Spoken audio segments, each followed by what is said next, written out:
En la pregunta 2, ¿cuál de estas gráficas nos ayuda a calcular el trabajo de la fuerza durante todo el movimiento? Fundamentos.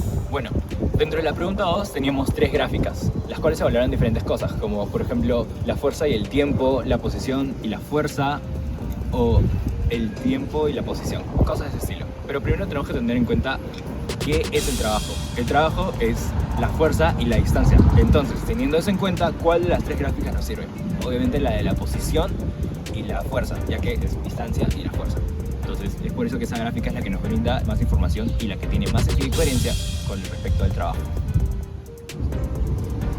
En la pregunta 5, ¿por qué es posible aplicar la fórmula del teorema del trabajo y energía? Porque nos dan 4 datos importantes, que son la posición, la velocidad, la fuerza y el tiempo. El teorema del trabajo y la energía nos dice que el trabajo neto es la variación de la energía cinética, es decir, la energía cinética final menos la inicial. Y nosotros podemos calcular de la fórmula de la energía cinética, podemos tomar a la velocidad como variable, ya que la masa es una constante.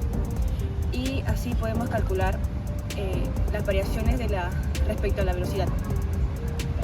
Y al tener como dato a la velocidad podemos calcular el trabajo neto. Ok, en las preguntas anteriores se presentaron 3 ideas teóricas para calcular la misma cantidad de trabajo. ¿Por qué no coinciden exactamente los resultados numéricos obtenidos? ¿Hay alguna manera de hacer que los resultados se acerquen más? Menciónela.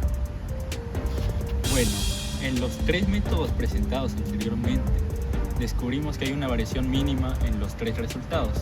Esto se debe principalmente a que nos dan una data limitada en datos.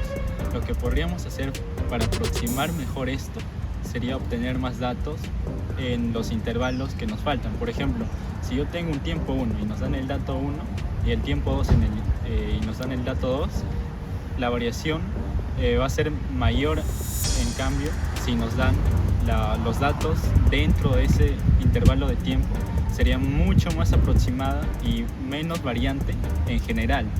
Por eso, la fórmula y la estrategia que nosotros seguiríamos sería obtener más datos y la variación total en los resultados sería mínima. De los problemas 6 y 7 responder. Debe darse cuenta que el método 1 no puede aplicarse directamente para hallar el trabajo. Argumente el por qué ocurre esto. Para calcular el trabajo usando el método 1, necesitamos hallar la integral definida de una función que describe a la fuerza con respecto a la posición. En ciertas ocasiones, esta función suele tener un comportamiento complejo, por lo que resultaría difícil calcular directamente el trabajo usando este método. Idee una estrategia para poder usar el método mencionado.